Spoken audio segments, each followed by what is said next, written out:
Hey everybody, today, on this day, Luciano Pavarotti passed away. 2007. Alright, he was the greatest tenor of the 20th century. And I love opera and I love tenor. Everyone loves to make fun of tenors, and why is that? Tenors are vain and tenors are stupid. And everyone knows that tenors get half price when they get a brain scan. Get it?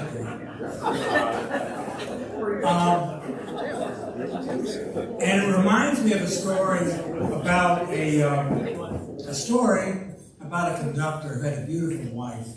And this conductor would rehearse every Tuesday and Thursday night from 8 to 10.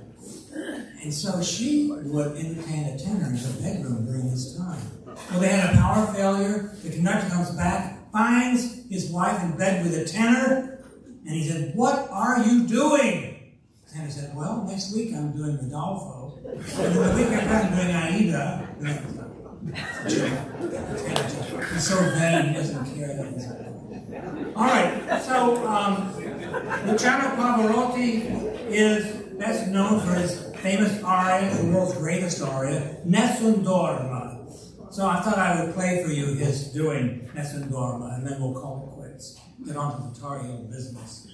But I want to set it up because people don't know what this famous aria is all about. It's from an opera called Turandot, and it's a strange, strange opera in that the title character is not the most beloved person you can imagine. She's stunningly beautiful, but stunningly icy. She's known as the Ice Princess. And princes from all over the world go to curry her favor, and they want her hand in marriage. She will only do it if you can answer 3 riddles. And each time the prince fails, and his head is chopped right off. You're wondering, what are these 3 riddles? Well, the first one, what is born each night and dies each dawn? Hope. What flares warm like a flame but is no flame? Blood. What is the ice that gives you fire? Princess Turandot. Well, this man named Calaf, Pavarotti, comes and he knows the answer. And he gives her the answer. And she is so pissed. She said, "I'm not doing it. You've got to give me one more chance." And he's a nice guy. He said, "Okay, you need to tell me my name by sun up tomorrow." And so she sent out everybody to find out who this guy's name is. And he sings this aria to say that no one is sleeping tonight. No one sleeps. Nessun dorma. You, O princess, you too, in your cold room, you look at the stars that tremble of love and hope. But my secret is clothed within me. No one will know my name. No, in your mouth I will say it. When the light shines tomorrow, and my kiss will dissolve the silence. He will reveal his name in her mouth as he kisses. I will make you mine, disappear all night. At dawn I will win. And this is the famous Pavarotti singing this famous song. I'll plug this in.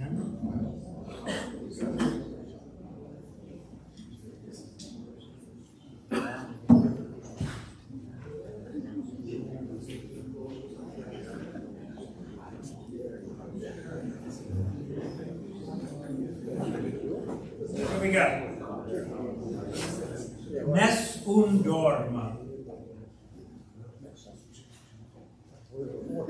Wheel of Fortune.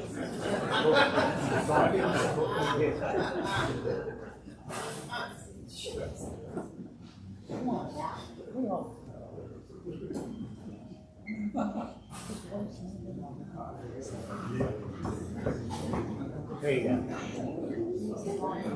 How do I get the volume on this? Bessie!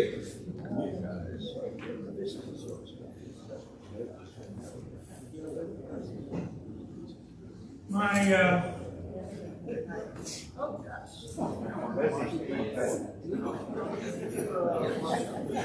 do I get the volume going on this machine?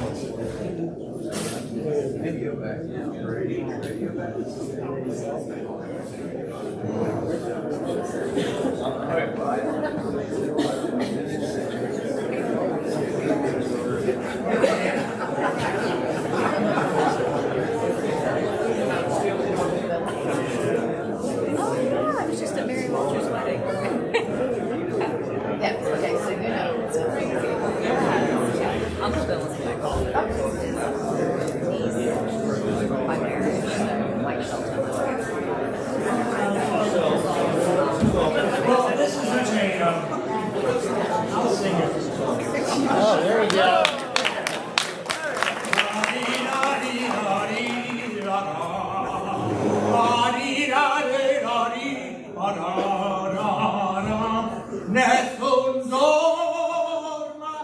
All right, that's enough. Let's go.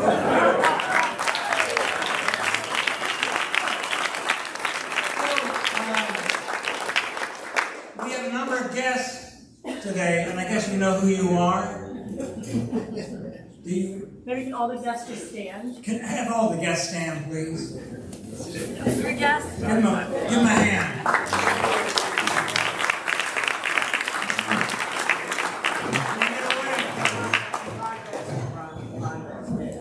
Oh, the fine basket. If you're a Tar Heel fan, you have to give $5. If you're a good fan, you got to give 100. All right. The introduction. Yeah, let's go. Good job. That's it. Jim is taking me on.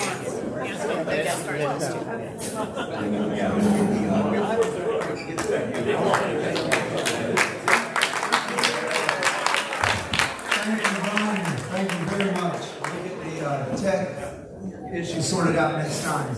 Although you have a lovely voice, and that was, very kind of you to give Sergeant Arms today as a Duke fan. So I appreciate that.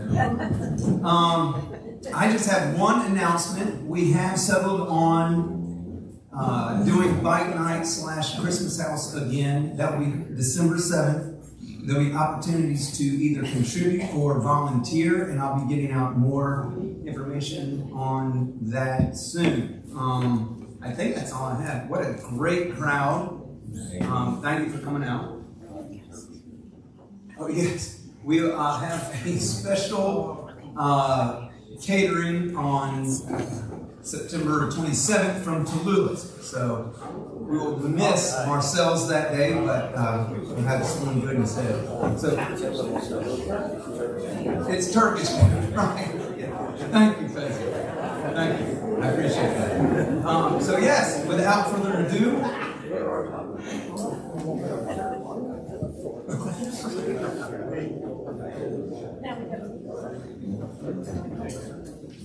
Happy Friday, everyone. I think this might be our first sellout crowd for Rotary this year. So we've got a lot of Tar-Heels.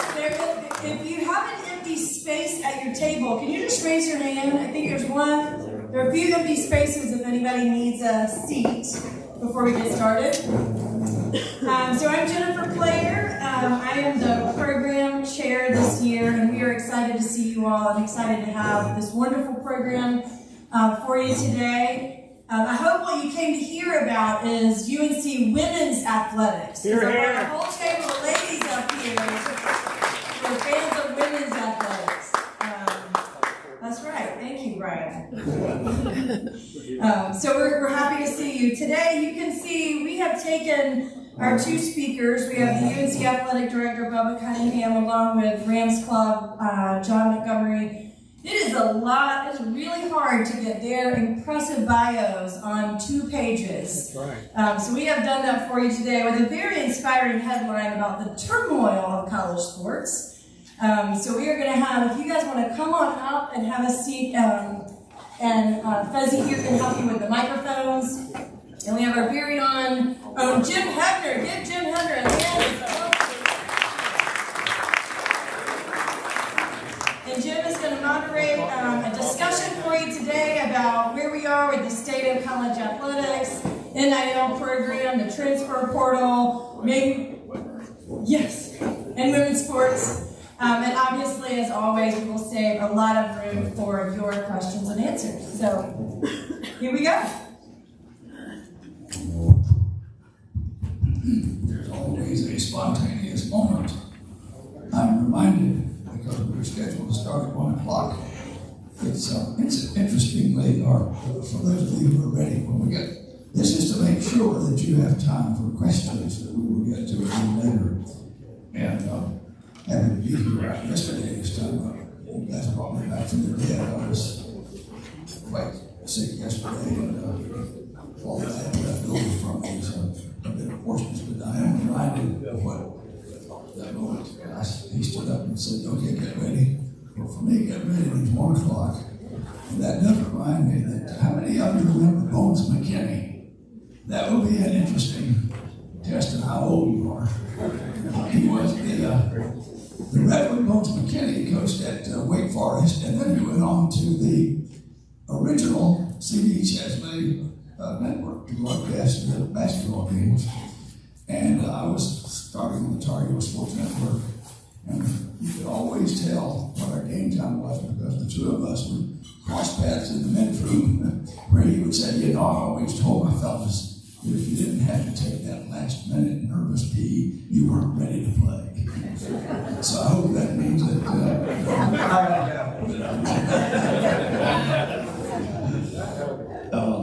And so we do have, we're going to talk for 30, 40 minutes, and I promise you, because you'll have a lot of questions, I promise you at least 20 minutes of questions. You know, we're going to talk today, fellas, about awful stuff. I'm thinking about getting ready for this and your agenda that you're dealing with these days. You got the portal, you got the nil, you got the courts, you got the disparity in money between conferences and between schools and conferences, and you're talking about Congress, and you've got now you've got politics, and there is a little something called the future of our basketball. So all of these things. So there's not much going on in your office these days. But I did honestly think about one thing here, and I think it would be nice to couch what we're going to do today in this term. I don't think we are staring down the apocalypse. And maybe that's a good place to start because college revenue, sports revenue, is at an all-time high. The audiences, our basketball games, particularly our university, sell out. We still have all of that going. And we have, in the schools, so the audiences are there, they're growing. And so I'm thinking about all of that, and I'm thinking that things may not, because we in the media business, we always want to talk about where the conflict is. And the conflict usually involves bad stuff. But overall, still, the state of college athletics is remarkably healthy. Would you disagree or would you agree? Go ahead, John. I think that's an athletic record. Well, first of all, is this a Rotary club? Yes. My dad was a Paul Harris fellow. Oh, John. I was a member of Rotary in Muncie, Indiana. It's also Oklahoma, not here. But I haven't heard the pledge. I haven't seen anything about the 4-way test. I got Tom Labby over here. What's going on? That was a fight song. I think that we can blame that on our former members of directors. And so I'm happy to have you here today as a prospective member. I missed so many meetings. I got tossed out of both of them. It's great to be here. Yeah, so one, thanks for being here. It is really an honor to be here. And when I start talking about college athletics, it's something I'm passionate about. I've been involved with it for a very long time. As I mentioned, my dad was a Rotarian, but he went to school on the GI Bill. He joined the Marines, got out of the Marines, went to school on the GI Bill. That's good for. And I truly believe that college athletics is an incredible scholarship program for kids to get an education and play sports that they love.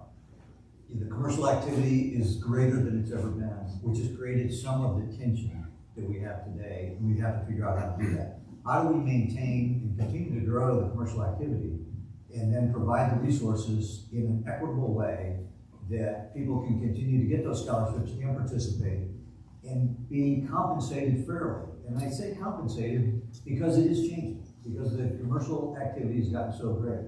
And so you're right, we spend way too much time talking about the media rights and conference affiliation and all those things.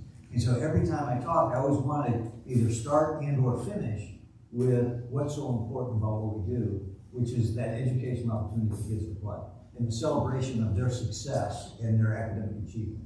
And so whether, last year we won the national championship in women's field hockey with the most incredible pitch I've ever been around in the internet. Multiple conference championships, multiple individual national championships for some of our sports. And we had a bunch of kids who had 13 over in the Olympics this past year. So that's what is most important to me. But we will spend probably the next 30 minutes talking about the commercial side of sport and what problems that creates and how John Montgomery is going to solve that for us. And even the new NCAA person in an interview in the last month has opened the possibility, among the many possibilities, that the tethered academics does not have to be permanent. So that too seems to me is about to be an idea that's about to be put on the table. Is your revenue right now? So we're going to have a lot of questions talking about where the money goes, but in terms of where it comes from, how are things on the revenue side? Well, in your territory. Well, I'll add on what Bubba's saying. There are distractions.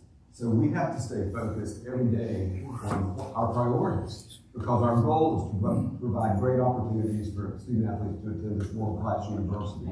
When they get here, we want them to have the best experience.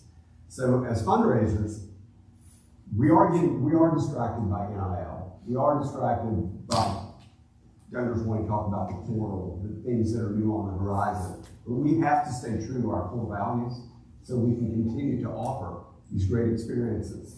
And on the revenue side, it's been good. Now we raise money. We're like a medium college university development office. We're trying to meet today's needs and secure the future of the program. So we're staffed differently than some of our peer group. But we think that's effective and works for us, and our donors respond to it. So, healthy, yeah, we are, but is the money going where it needs to go right now? To me, that's the question, will NIL cannibalize some other things we're doing? It's probably too early to see that, but it's so far. How about so far? Yeah, so far. But yes, it's going to change just how we set our priorities. What's important? Is it a facility project, or is it having more NIL money to compensate the players? And the coaches are going to have to think about that. But you're involved in helping promote We are. That just changed. So if I want to support the university, where should I put my money? In NIL or to a scholarship? Well, you probably need to do your scholarship before you do NIL. You need to do your annual fund. People that are Rams Club members, make your annual fund. The new guy. Let's just say you've got a new prospect out here. That depends what you want. Well, we're going to help the university. Do you want tickets? Do you want to depart this fast? So that's Rams Club. That's right. Scholarship money. All right, so NIL, no perks for NIL. There are some perks, but we have to protect our core business. And then people give over and above to NIL. And they might get some access with players and coaches. So that's a balancing act right now. And I see you're thinking, it sounds as if you have a... Well, no, the only thing I was thinking is if you need to donate to both. That's what we say. There are a whole lot of people in this room.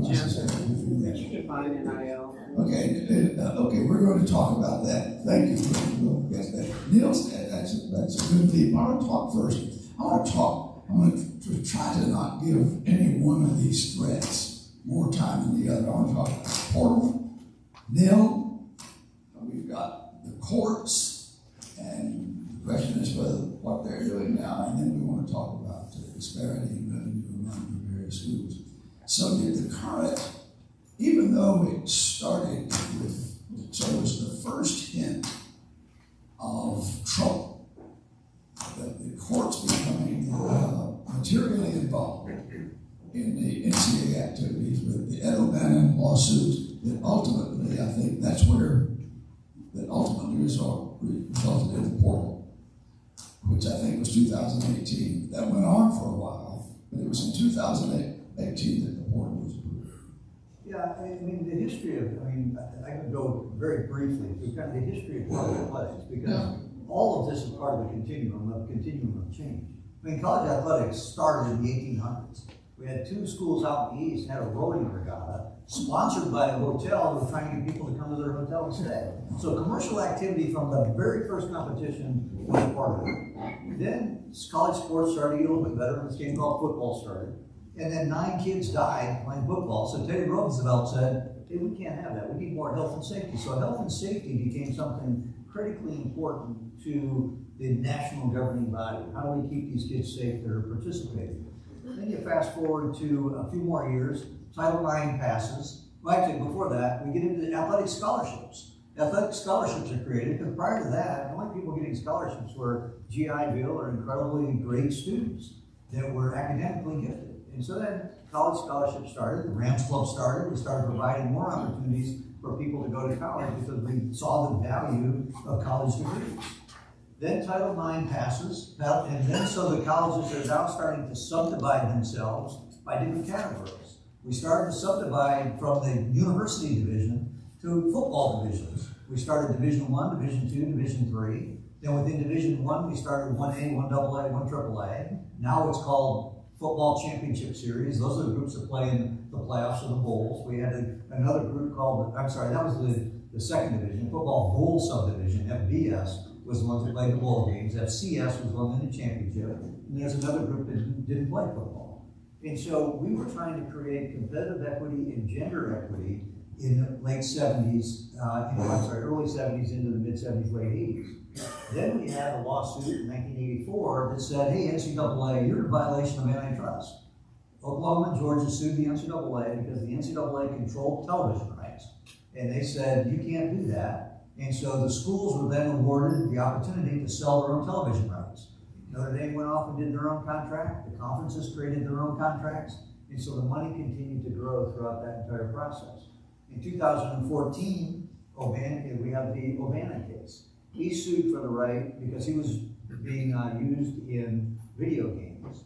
And so we weren't giving the students any of the money. We were selling jerseys at that time, so the commercial activity continued to grow.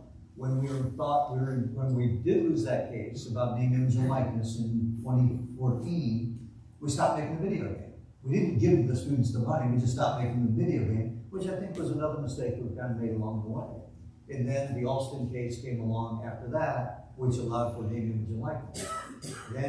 But in that whole period of time, as the commercial activity grew, we were trying to provide more and more resources to students to be successful. Our academic advising got way better.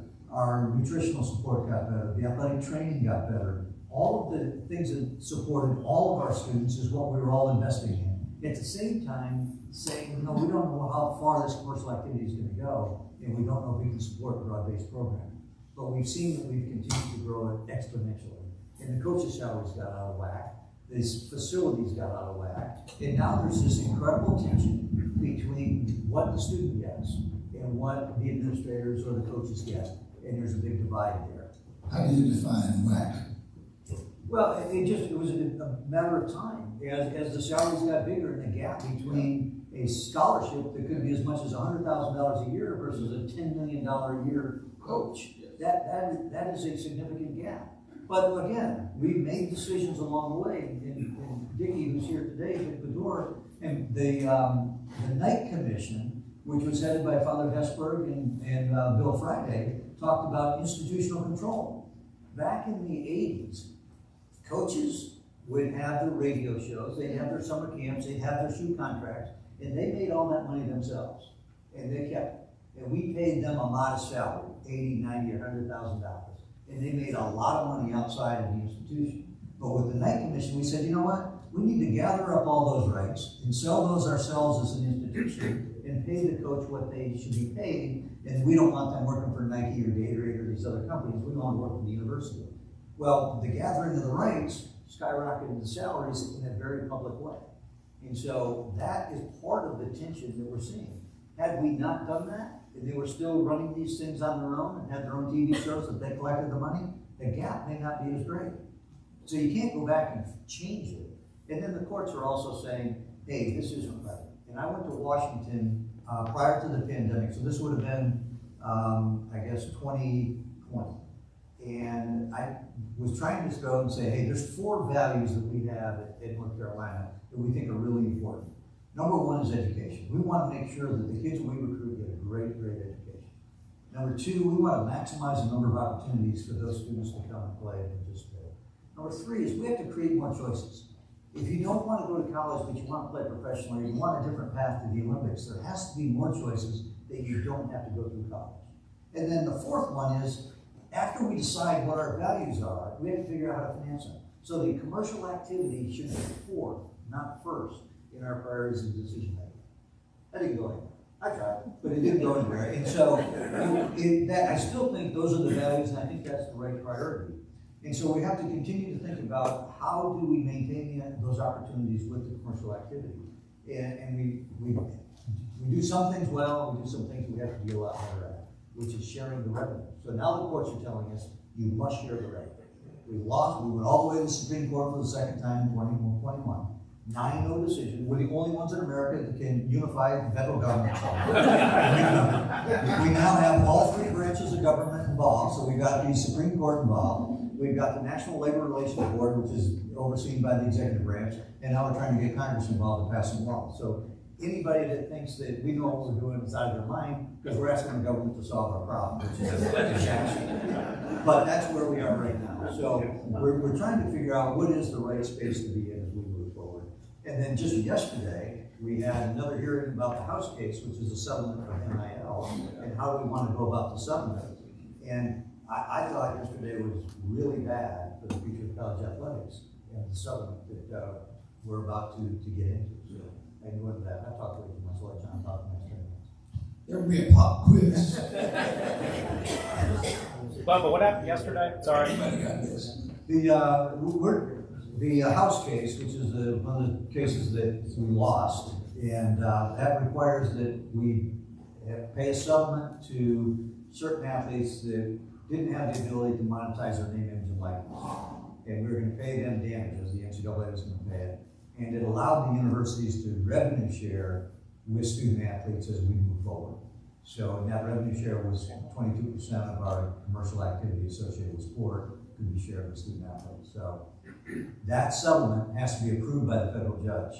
There was some discussion with the federal judge yesterday, and she did not approve the settlement. This was 2.8 million. 2.8 billion. Billion to 8.8 billion. Yeah, that's in damages, and then 22% is money going forward.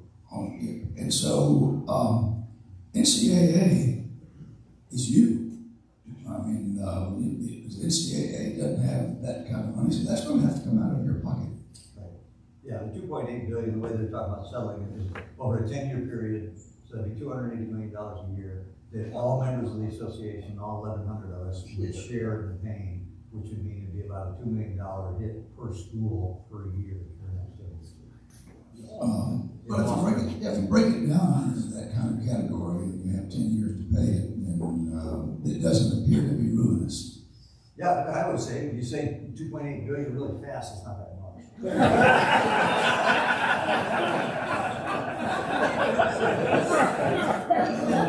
So, Boone Pickens out of book.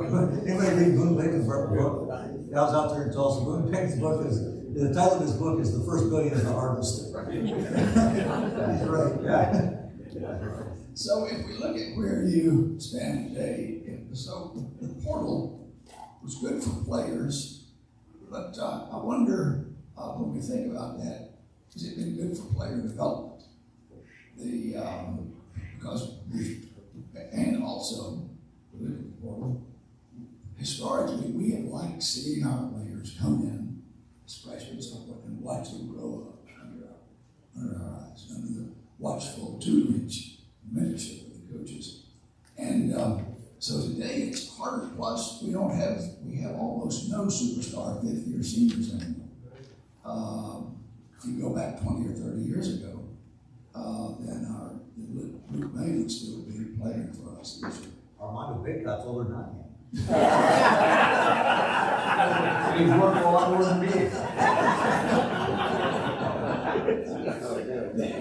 And yet, the word is, everybody can deny it. These things are all numbers now. Luke May got $1.5 million in his last year. Is that number within the ballpark of anything that you all deny it? That's a reasonable number.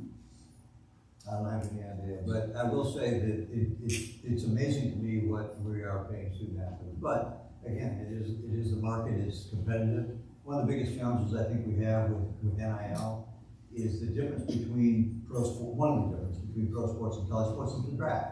So in colleges we recruit, and so to get people to come and to stay, that is the new economic model.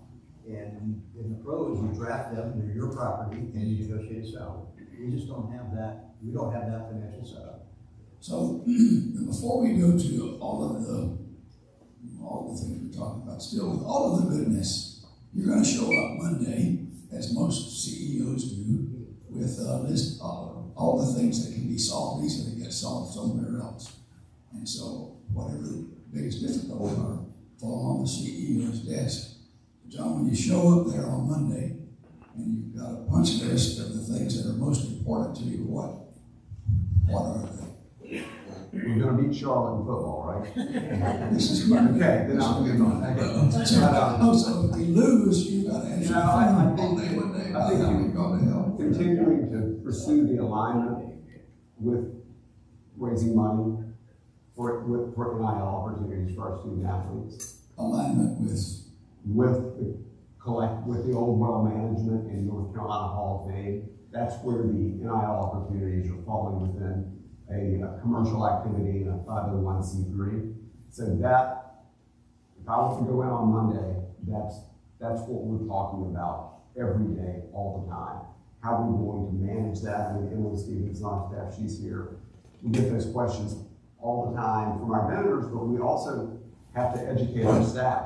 Because a year ago, in August, we had a friend of ours, a country music singer, Eric Church, came in and he did a concert for Heels for Life, the football NIL group. Our staff could not take a ticket. We could not even help with the event. Hands off. This year, right now, we can just go raise some money for it. So everything is changing so rapidly. And I would say, good for our culture.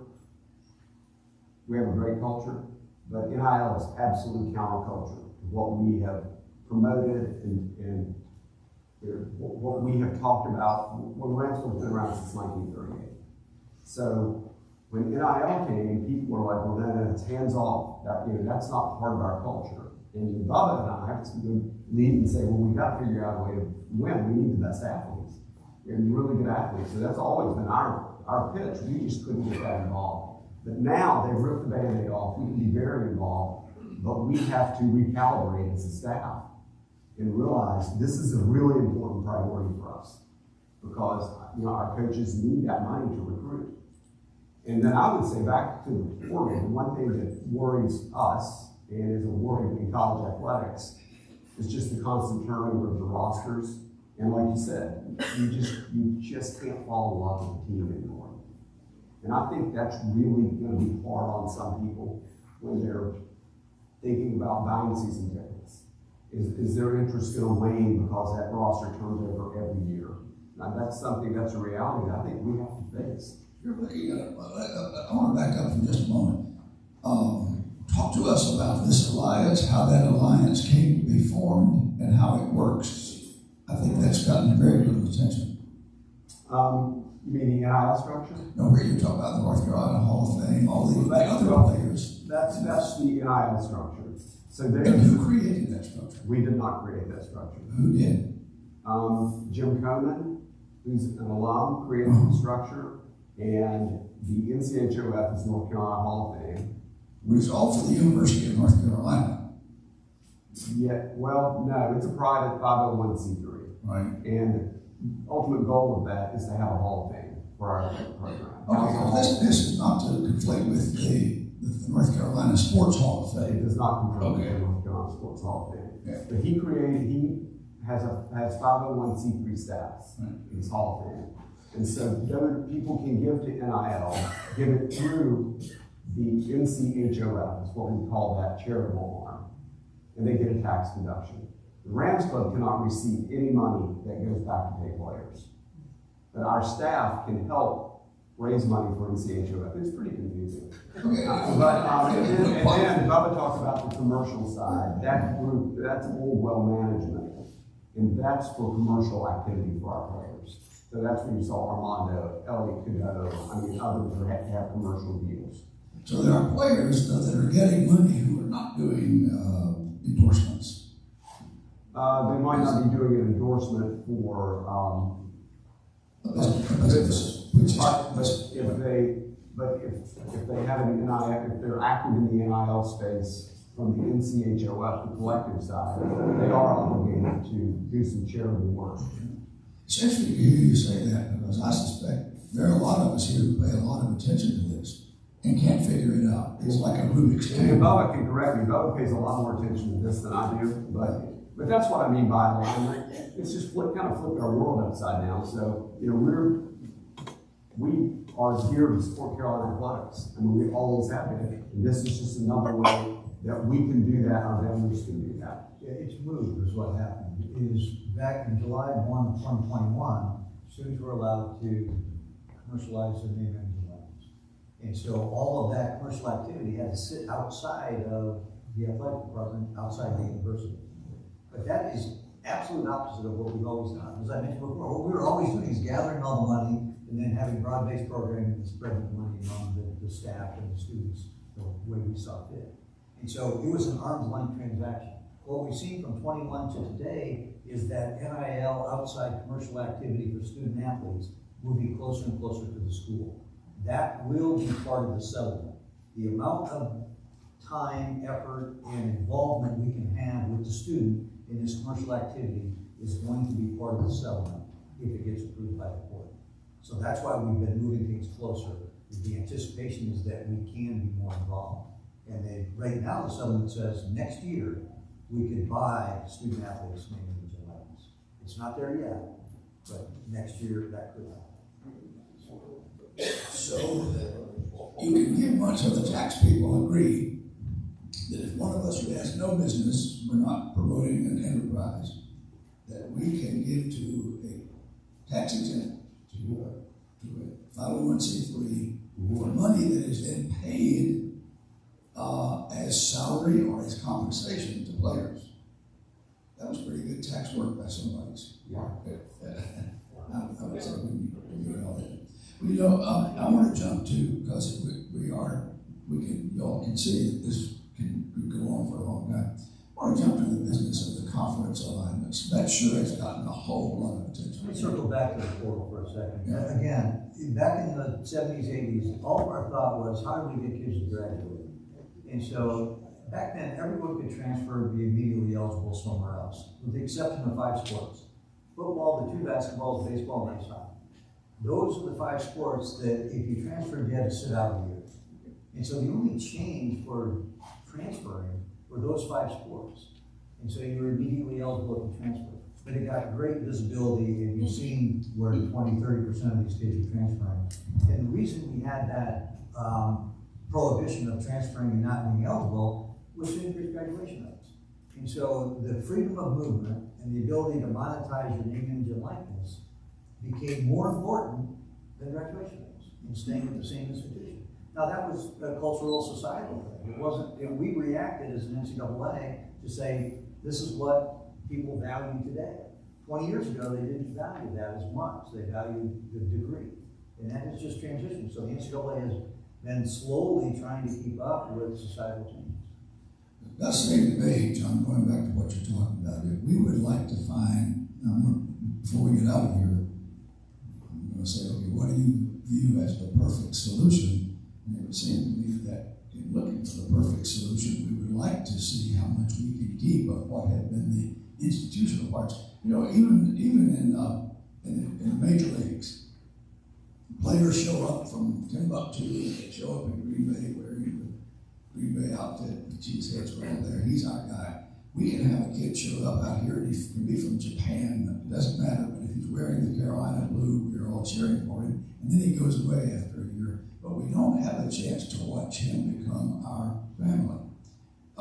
Seems to be that this has got to be, if you're really trying to look for a long-term solution that gives us the most of what we have, we've got to have some sort of contractual arrangement with players to stay. So might you see out on the horizon saying, okay, we will pay you, but what we want is a contract. If everything is negotiable, how about negotiating multi-year deals? Well, we have multi-year scholarships today, but you can also get out. How many attorneys do we have? Just two? Oh, No way. No way. I got more than my office.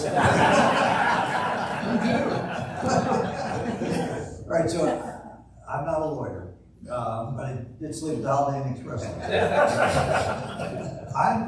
We've been told twice we're in violation of antitrust, 1984 and 2021.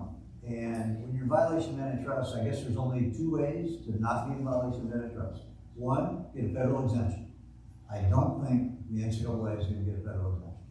The other is to collectively bargain for labor. So I do think we're headed down that path now. Do I like it? Do I think we should be? No, but I think we're headed. Now, one of the challenges is going to be other labor lawyers. We have 500,000 student athletes at the NCAA level. How can you classify some of them differently than the others? My assumption is, or what I've been told is, if you're a student athlete, you're a student athlete, regardless of your scholarship or your sport, because the way it's going to be defined in an employment world is how much control do we have over what you do, how often you do it, and what the requirements are to become an employee. And it'd be hard to separate those out. So to me, if you go back to Congress and think about how do you try to get yourself out of this, I think you're trying to get some type of designation in Congress that says student athletes are not employees, but they would be allowed to collectively bargain. And then the second piece of that is we probably do need some type of an antitrust exemption so that we can supersede some of these state laws that are out there. Why do you not? Haven't we already crossed the bridge on employees? They are employees now. But they're not 1099, they're not being paid by the institution, they're paid by an outside. But the courts have now said that you're permitted to do that. And it seems to me that's what I was going to ask you about. That's the inevitable next stage, isn't it? I do think some type of compensation to the student athlete above and beyond the scholarship From the is school. the next step. From the school. And that makes them employees. I don't know. And I don't know what year, because again, in the NIL space, you can pay our players. I see, you're in Vilcon. Right. Instead of paying North Carolina, pay the players. Yeah. Which is interesting. Going back to that, how many years have you been writing a letter that says these are all the things you can't do? And now you're writing a letter saying these are things we need for you to do. I would talk about income disparity. I was going to say one thing, back to the portal. Yeah. I think you're right. I mean, money drives that, playing time drives that, parents drive that, agents drive that, kids to the portal. But I think it's sad because a lot of them do not find a home and they give up their education. They forfeit their scholarship at any school. They go in the portal looking for a better deal, more playing time, and maybe one reason they're in the portal is they weren't quite good enough anyway. So a large percentage don't come out of the portal, and so they give up their education. And I think that is really sad. Okay, the most complicated, another immensely complicated question, because with all the tentacles and we're going to run short on time, I can see it, is that we hear all about the income disparity between the conferences, about all the money pouring down into the schools in the Southeastern Conference and in the Big Ten, which is really now the Big 18. We need to get them to decide what they're going to be the Big what, but they're still the Big 10 with 18 schools. And their new contracts, they get significant, about half again as much money from their media as we get, and it's a lot of money. On the other hand, even within our conference, we have an income disparity. Florida State brings in about 50% more revenue. Florida State and Clemson bring in about 50% more revenue than you do. And we're expected to compete with them with them now. Yeah, how'd that work out last week?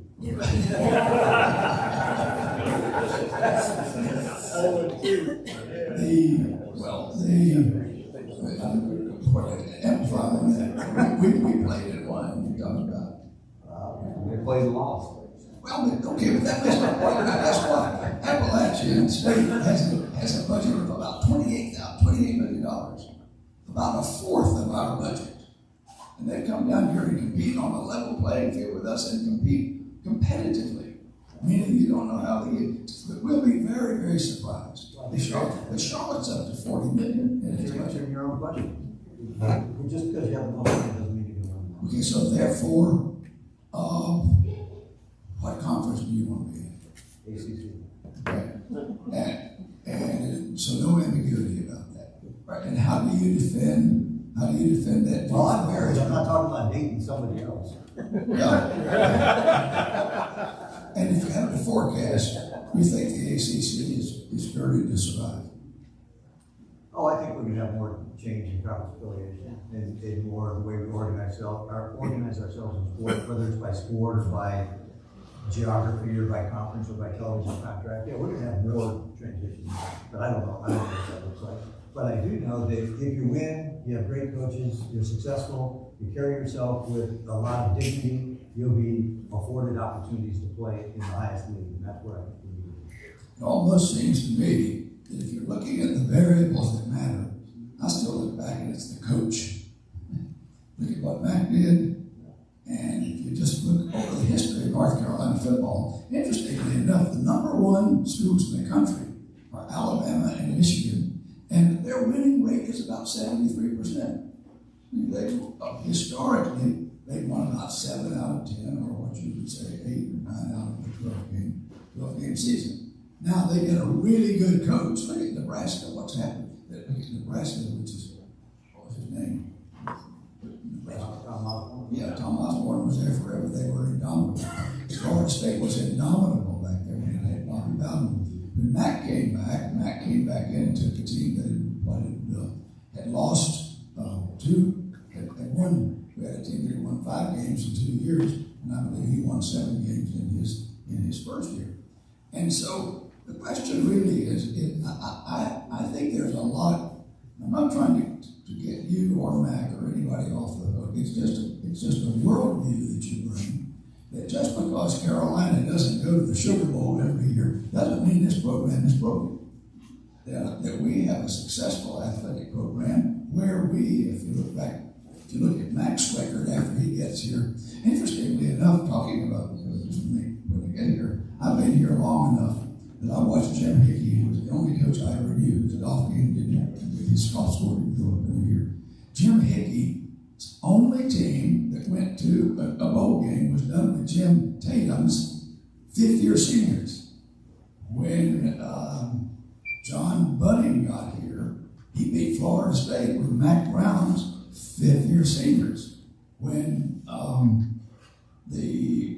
when Larry Fedora got here, he won 11 games in a year. His 11-game year was won with Mac, with Butch Davis's 5th-year seniors, because Butch may have had troubles, but the guy could recruit. He had a lot of quality players. I look back at it now, and that goes back to the portal. The best 5th-year seniors we don't keep anymore. But at any rate, that's a view that I have about it. It's really, I think the coach is probably as important, which may be why you pay our coach the most of any coaches ever do. Well, I mean, look back at Orange Bowl, how long ago? Yeah. Well, we went with Larry Fedora's really good skill players. Now, they didn't play in the bowl game, only to beat Texas A&M. But I think that's, yeah. Okay, if you have questions, we've got a couple of guys with microphones. If you have a question, stand up and let somebody bring the microphone to you. Okay, Jen's going to come around. Hey guys, tell us about the Smith Center. Tell us what's going on, what you predict, when, where. Okay, Dickie gets the first question, and it's what to do about the Smith Center. Dickie has senior rights on this thing, and I've run out of time on that. And then we'll get yours. Okay, future of the Smith Center. Well, I think everybody knows the Smith Center is over 40 years old. We've got a roof that's kind of fading a little bit. We've got restrooms in the concourse that are a little tight for 21,000 $400,000. So we're just taking a look at what's available. Can we renovate what we currently have? Do we need to build new? If you build new, do you do it on campus, off campus? I mean, I just think it's prudent to take a look at it. No decisions have been made. We've hired multiple consultants to help us, because even if we said today, hey, we're going to do something, it probably takes 2 or 3 years to get something like that done. And it quite frankly, the roof and the HVAC and the kind of the infrastructure is deteriorating pretty quickly. So I just think that's where we're headed. We don't have an answer. I don't have a preordained outcome that we think this should happen here or there. There's a lot of people that have lifetime rights. We want to make sure we protect the people that help build the tradition, the space that we have. If you build new, obviously, there's new opportunities for Cunningham that we don't currently have. So there's pros and cons. Certainly on campus is something that everyone would love to have. You want to be able to walk to the game. But is that going to happen or not? I don't know the answer to that. So we're still a few months away from trying to make a recommendation. The answer is we don't know. Okay. I'm Phil Trainer. So why is this university, this great university, allowing yourself to get trapped into an arms race? And every day it gets more and more evident to the players on the field that the university or the leadership is far more concerned about the money than the things that Father Esberg and Joe Friday talked about the stuff that is supposed to be the goals. You know, it might be wiser to the university should recruit scientists. At least they bring in $1 billion some odd dollars. A lot of it goes to the care of the facilities. Maybe the university is going down the wrong track by making entertainment so. Yeah. College athletics, I mean, we talked about from the beginning, it's controversial. There's always been tension between the academy and athletics.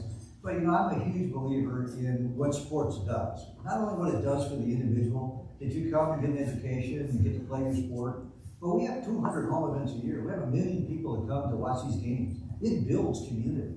It's why people want to live in Chapel Hill, quite frankly. We got a great hospital, we have arts, we have athletics. It's a wonderful place to live. College towns are great. There's all kinds of other universities where, you know what, athletics aren't important at this particular institution. We're going to put all of our money into research. But we're still doing over $1 billion in research here, and we're having a super high-level athletic program that shines what I believe is a great light on the institution. So I don't think they're mutually exclusive, and I think is what we're trying to do is balance it. And we look at our budget, we try to spend our money on our students. What's going to be in their best interest? Just this past year, we brought back a training table. So all of our students can have lunch 4 days a week together. And I think that builds a sense of community as well. And if we're not a value to the university, you're right, we shouldn't have us. I believe that we are a value because we build that sense of community and we provide these opportunities and things together. But that obviously, I've been doing this my whole life. I think it's really, really important. Yeah, and I think that game days, particularly football and basketball game days, give alumni the opportunity to come back and gather, be with their academic units, but come to the game. I think, of course, Bill was in a position to raise a lot of money for the institution over the years because he was in medicine, but he took advantage of that. So I do think it's a gathering place. I think it's a pride point, and I think that that's a great recipe when you can have a great university, winning athletic program, a lot of pride in what everyone's doing. I think that helps us kind of solve that financial puzzle at least somewhat, because it brings so many people back to campus. Dick Manure used to talk about the university's front porch. The athletic department, that our teams are the front porch. It's where you come in. Somewhere back here, fire away. Yeah, focusing on the football aspect specifically and the growing business part of that, obviously ever changing as you mentioned. Do you think there's an approach, or what are your thoughts on it in general? I've heard some pretty good arguments of sort of, because of all the splintering of hundreds of universities and all this stuff, of trying to move towards an NFL model of having a CEO of college football.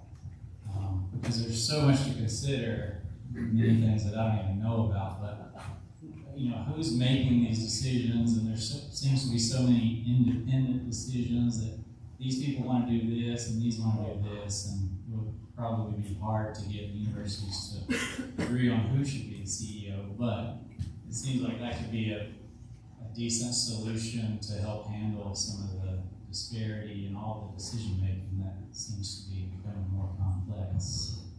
Yeah, I think you're right in a lot of ways in that question. And ideally, I think you would aggregate all of, particularly football, make it a league where you can generate a significant amount of money, pay the players, have money left over to support everybody else. But getting consensus to do that is really, really hard. You've got, right now we're divided by 4 major conferences. You have 4 commissioners that have a lot of power, a lot of control. You have to get them to share, play well together, and then figure out an economic model. Some of them probably lose their job because you'd have consolidation. So, and there's a couple of groups out there trying to move in that direction, and maybe we'll get there over time. I'd much rather see consolidation of assets and broad participation than just consolidation into 20 or 30 schools competing at the highest level. So it'll be an interesting couple of years to see if we can bring those groups together for the betterment of everyone, as opposed to just a select few. So it really does seem like, the more successful schools, the bigger programs, it really seems like it boils down to money. I mean, you got a coach, you got tradition, you have a conference, power conferences, it boils down to money. So it seems like you guys are going to need to, continue to fundraise and continue to have these bigger NIL deals. A buddy of mine has, I think he's meeting with you guys today. He has a vodka company, and what he's doing is he's doing these partnerships with these universities, getting branded, university merchandise, vodka in this case, selling it, branding University of Wisconsin, NC State, and funding a lot of the NIL monies, that are needed. So do you see a lot more university-based partnerships in terms of branding and partnership with larger companies to create funds? Omar never stands up for anybody, so that's what's going on. I don't need to, Jim. Shorter people stand up. Yeah, I mean, we've taken ads, we had a beer sponsor, which is new. We're now allowed to have logos on the field. You see, if we go to the football stadium, we have logos on the end zone pads. We have logos in the basketball arena. We're taking more ads. When I first got hired, I remember Holden saying that he would take an ad as opposed to dropping the sport. So we're going to continue to drive revenue to make sure we maximize opportunities. You say vodka? Yeah. I'll take it. Right now? Okay, Lori. I thank you for all the information, and you're right about sports in the community generating a huge economy in our tourism and our hospitality businesses here. I'm curious, you mentioned Eric Church, how that was sort of a turnkey operation and your staff really couldn't be involved. I wonder if that was the same for the soccer, the Wrexham, Chelsea, and the Manchester City Celtic. What is your thoughts and opinions on partnering with these outside agencies to give Keenan to a neuter? You'll see more and more of that. But as Jim asked earlier, to John, how are we going to start to fund this stuff?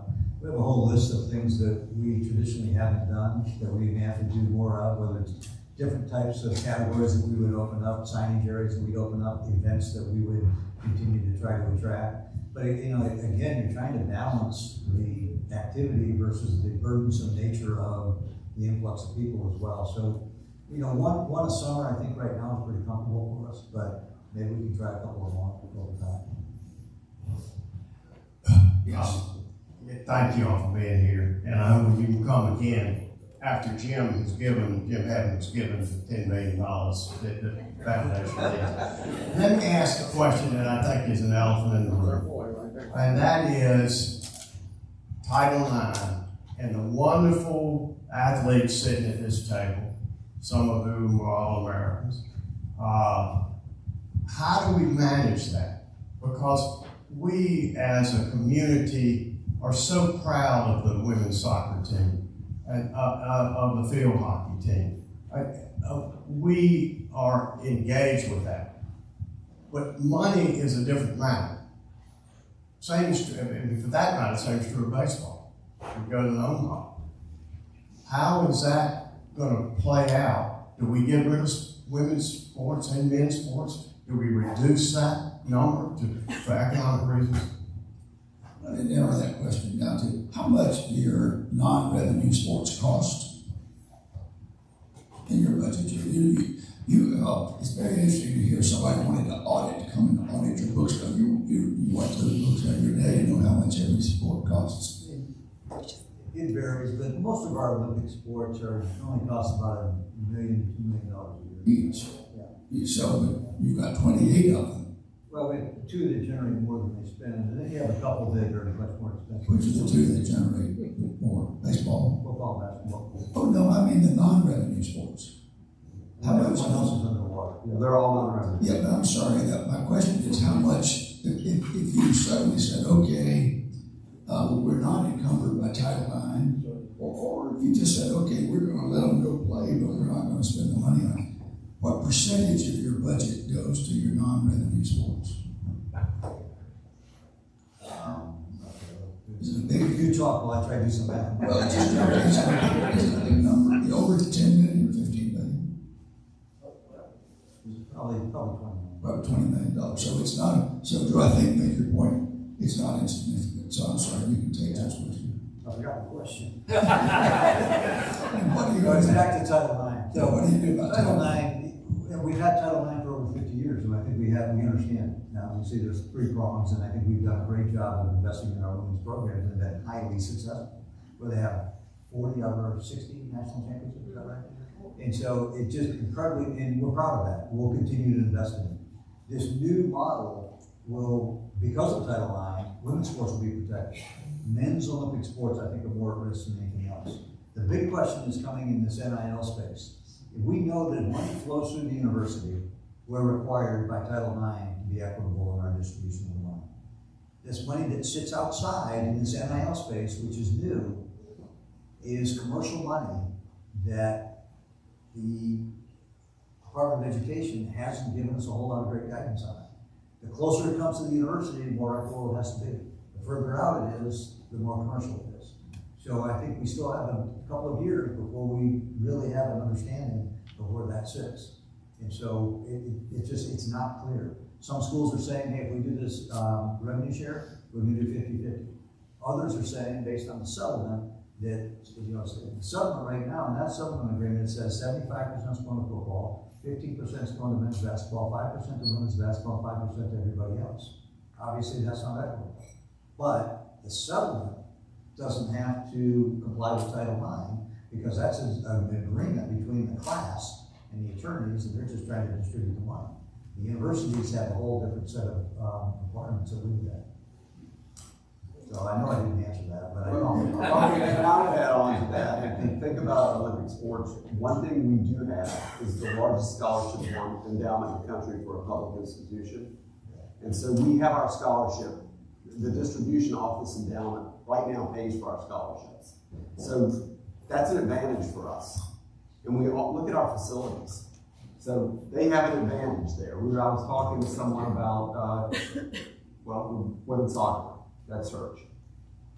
Fully scholarship, the nicest facility in the country, in my opinion, for soccer and lacrosse. So I think that's going to help put us at a competitive, and this great university. So those are 3 ingredients that will help put us at a competitive advantage. Eric, I'm going to get to you, but I want to talk about just your like Eric's saying that, talk about flexibility. Among the discussions we hear, it's not hard to see how direct pay ultimately becomes the deciding force in deciding how we fund our students. If we do get to that point, are you encumbered by using the money that comes in for specifically to pay the university for scholarships, or do you have the freedom to be able to convert that money into other uses to compensate players? You've been talking to Bubba.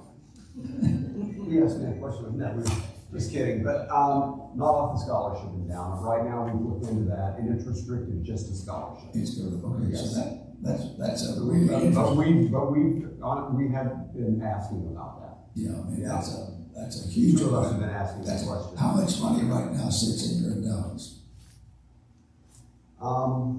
Well, I'd say sport operating and scholarship, just under 600 million. Yeah, I mean, that's,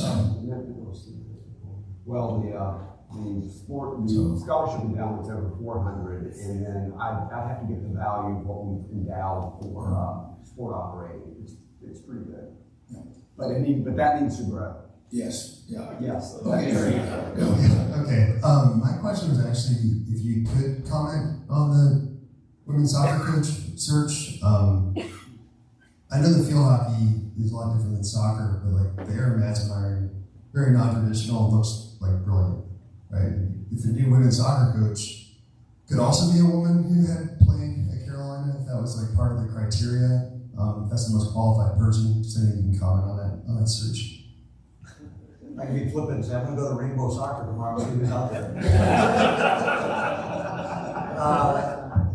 It's a wide net. And I told Anson that, I told Damon that the program has earned the right to have an incredibly competitive search that will include everybody. Damon included, because I know that he's been here a while, he's done a nice job with Anson, but we've also had 45 years of incredible women going through that particular program. And so I'm working with some other folks that will help me in the search that know soccer far better than I do. And I mean, there's no shortage of players that want to provide input, current and former, and I'm asking for all of their input so that we can make a good decision. I thought you did a wonderful search in finding the new field hockey coach. You did recruit Erin Madsen. I mean, you got her all of her off. That's not a great story. Is that maybe the best story you've had, best happy story you've had around here the last few years? Yeah, she's amazing. She's absolutely amazing. And you guys all know her really well. In hindsight, it looked like it was really easy. In the beginning, like, should we do that or not do that? Today, like, yeah, of course you should have done. Okay. All right, go. Yes, thanks. Two comments. One is for Mr. Cunningham is, I believe that attorneys on behalf of several Title IX athletes, players, has filed an objection to the House settlement. And we'll welcome your comment on that. And the second is, in terms of the NLRB, which you mentioned, the solicitor there has petitioned that the athletes be considered employees, setting up the ability to collectively bargain, and welcome your comment as well. Sure. As far as it relates to the settlement, I completely understand people not liking the settlement. I don't like aspects of the settlement, and so I think that's a very legitimate concern that they should register with the federal judge. I was surprised by it. I say when I first heard about the settlement, I thought, oh good, we have a settlement that should kind of calm the waters for a while. The deeper I got into it, the less comfortable I became with the settlement. When it first occurred, I had about a 95% secure feeling that it would pass. I kind of dropped that down to about 75%. As it relates to the NLRB, that's a really interesting one because the NLRB only applies to private entities. It doesn't apply to public schools. So if they make a ruling that the Dartmouth basketball players are employees or Southern Cal or they got down the path with Northwestern football, that may not apply to us. And so, but I will say that the General Counsel for the National Labor Relations Board, she has a very novel theory. It's called the joint employment theory. That you be an employee of the conference as well as the school, or the NCAA as well as the school. So you might be able to collect it under that umbrella. I do think that the elections this November, both the House, Senate, and presidential elections will make a difference in where we head as an association, because all three of those branches will have an impact on it.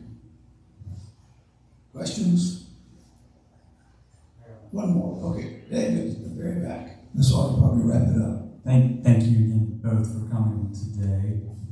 What's going on tomorrow? It's our first home football game of the year. What can we expect? Anything new going on game day? Well, let me just say one thing. people that have season tickets and parking, do you have all that? Yeah. Because Jim said, I'm gonna ask you what's in your inbox in an email, and I was gonna say, well, that's in my inbox. I just wanna make sure everybody's got what they need. Before we quit, We can talk about that. so as a couple of thoughts, I think about personal experience. Both of you were in jobs like this before you got Jim, before you do that, can we, let's just talk about tomorrow. We didn't get to the question. Game day. Game day. Oh, I'm sorry, I thought the question was answered. We've got the Bell Tower Block Party, so we're creating a really great party atmosphere out by the Bell Tower. And we're also going to take over by the pit. And so we'll have food trucks over there and a lot more interactive things for people to do that park in some of the outer lots and want to come in. You don't have to have a ticket. You can buy food off the food truck. You can buy beer off the beer truck.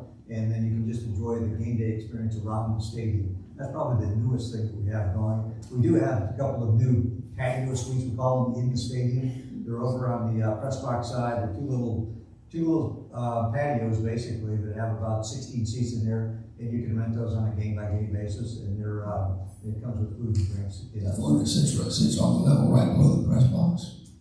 Yeah, over on that side. Where the cameras? No, they're over by the lawn on the press box side. The other thing I was thinking about, if I'm trying to think about the value of experience, and I know this perhaps seems a little congratulatory, but I'm thinking about you were an athletic director for 22 years, been here 14, and you've been doing this for more than 40. I mean, you've been here 24 years, so you both carry now a combination of experience in the trade and institutional history at the university. How do you find yourself thinking, I sure am glad this didn't happen to me in the first year I arrived? No, I'm trying to figure out how I screwed it up so bad. I'm serious. For example, you're well networked out there. You're on the college basketball committee, assuring that Carolina will be, our number one seed. Number 2 seed, 1 or 2. What happens on that? You recuse yourself when our school comes up. You have to leave the room. Literally, that's the way that works. But you're well wired and all that.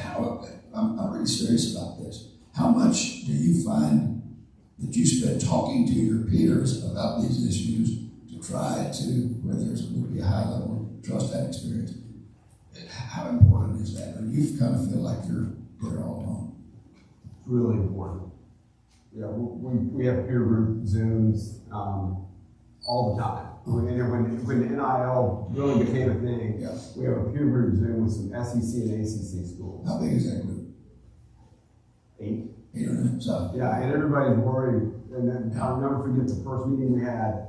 Every school said, "We just hope our coaches don't overpromise because money. Because NIL is so new, but it's really valuable because Bubba is really well networked, and I know a lot of the fundraisers across the country, but just to understand what they're doing because there's so much misinformation out there about what's happening in other schools, and to come back and be able to tell our board, no, this is really what's happening. Yeah, I do think I'm involved in a couple of national committees, and I think it helps position us, put us in a good spot in this time where things could change pretty quickly. But before I do leave, I want to commend Dick Bedour and the coaches that we've had on staff and the administrative staff that I inherited. Almost all of them are the same. Now the coaches have turned over, but a lot of the administrative staff is the exact same, which allows me to be on some of those national committees. So Dickie had done a phenomenal job.